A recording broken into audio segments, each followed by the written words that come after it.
देश के पहले शिक्षा मंत्री कौन थे और देश के प्रति उनका क्या योगदान था, शायद ये जानकारी आपके पास हो, लेकिन आने वाले समय में छात्रों को इस जानकारी से दूर रखा जाएगा।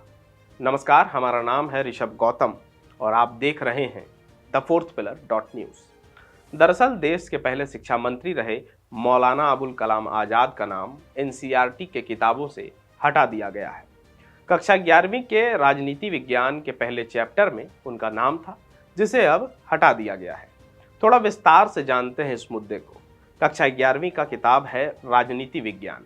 पहला चैप्टर का नाम है संविधान क्या और कैसे। इस चैप्टर का एक भाग है जिसमें संविधान सभा के बैठक में शिरकत करने वालों का जिक्र है।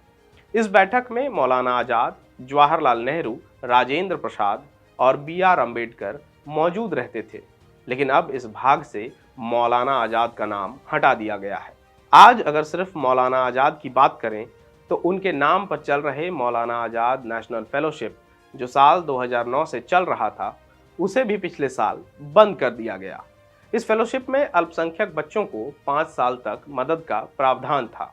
हालांकि एनसीईआरटी की किताबों से और भी तथ्यों को हटाया गया है, जैसे कक्षा 11वीं के राजनीति विज्ञान के चैप्टर 10 से जम्मू कश्मीर का भारत में शर्त के साथ विलय।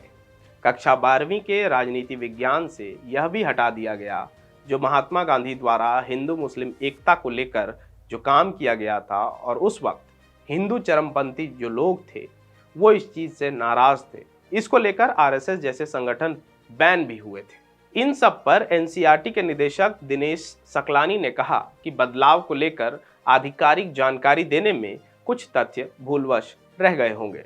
वैसे तो भाजपा के केंद्र की सरकार पर ऐसे आरोप लगते आते हैं कि वो किताबों में बदलाव इसलिए कर रहे हैं ताकि आगे आने वाली पीढ़ी का एक नया परसेप्शन डेवलप किया जा सके। इससे पहले भी एनसीईआरटी के किताबों से यूपी के कक्षा 10वीं की लोकतांत्रिक राजनीति भाग 2 की पुस्तक से लोकतंत्र और विविधता, जनसंघर्ष और आंदोलन और लोकतंत्र की चुनौतियों वाला भाग हटा दिया गया है।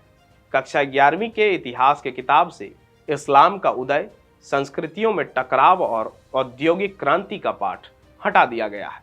इतिहास के साथ साथ नागरिक शास्त्र की पुस्तक से अमेरिकी वर्चस्व और शीत युद्ध का चैप्टर भी हटा दिया गया है। वहीं कक्षा 12वीं के इतिहास के किताब से मुगल चैप्टर हटा दिया गया है। साथ ही स्वतंत्र भारत में राजनीति की किताब से जन आंदोलन का उदय और एक दल के प्रभुत्व का दौर वाला चैप्टर भी हटाया गया है। भारतीय इतिहास के कुछ विषय भाग 2 से शासक और मुगल दरबार को हटा दिया गया है। अब आगे देखना होगा कि एनसीईआरटी और किन टॉपिक्स को पाठ्यक्रम से हटाती है या कौन से नए टॉपिक्स जोड़ती है। तब तक के लिए हम लेते हैं विदा। धन्यवाद। अगर आप चाहते हैं कि हमारे वीडियोस का नोटिफिकेशन आपको बिना देरी के मिलता रहे तो आप इस चैनल को फॉलो और सब्सक्राइब जरूर कर लें। बाकी आप हमारे काम को लेकर कोई सुझाव हमें देना चाहते हो तो कमेंट बॉक्स में आप सादर आमंत्रित हैं। इसके अलावा हमारे वीडियोस आपको अलग अलग ठिकानों जैसे फेसबुक, इंस्टाग्राम, ट्विटर पर भी देखने को मिलेंगे, जिसके लिंक डिस्क्रिप्शन में डाल दिए गए हैं। शुक्रिया।